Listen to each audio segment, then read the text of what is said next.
పర్యావరణ పరిరక్షణకు ప్రతి ఒక్కరూ నడుం బిగించాలని సిద్దిపేట మున్సిపల్ కమిషనర్ ప్రసన్న కుమారి, అకాడమిక్ మెయింటెనెన్స్ జిల్లా అధికారి భాస్కర్, క్రాంతి హైస్కూల్ డైరెక్టర్ భగవాన్ రెడ్డి అన్నారు.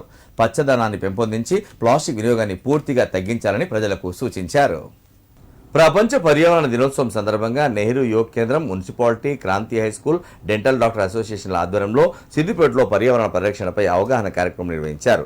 ముస్తాబాద్ చౌరస్తా, విక్టరీ చౌరస్తా, పాత బస్టాండ్ వద్ద ఫ్లాష్ మ్యాప్ కార్యక్రమాన్ని చేపట్టారు.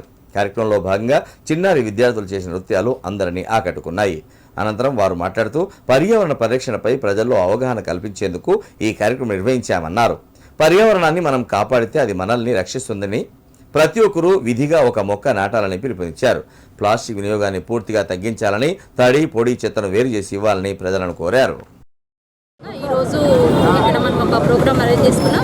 క్రాంతి స్కూల్ వారు మరియు నెహ్రూ యువ కేంద్రం మరియు మున్సిపాలిటీ తరఫున చెట్లను పరిరక్షించాలి, కాలుష్యం నుంచి దరిద్రాన్ని కాపాడాలి. ఈ భూమిపై నివసించే ఒకే ఒక గ్రహం మనుషులు నివసించడానికి అనుగుణంగా ఉంది కాబట్టి దీన్ని కాపాడుకోవాల్సిన బాధ్యత ప్రతి ఒక్కరిపైన ఉంది.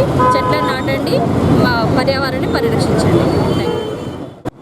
క్రాంతి స్కూల్ ఈరోజు పర్యావరణ పరిరక్షణ దినోత్సవంలో భాగంగా ప్రతి ఒక్కరూ ఒక మొక్కను నాటండి, పర్యావరణాన్ని పరిరక్షించండి అనే అంశంపై మేము మా పిల్లలతో కలిసి ఈరోజు అవేర్నెస్ ప్రోగ్రామ్ని సిద్దిపేట పట్టణంలో కండక్ట్ చేయడం జరిగింది. దానికి ముఖ్య అతిథిగా మున్సిపల్ చైర్మన్గా కమిషనర్ గారు రావడం మాకు గర్వకారణంగా ఉంది.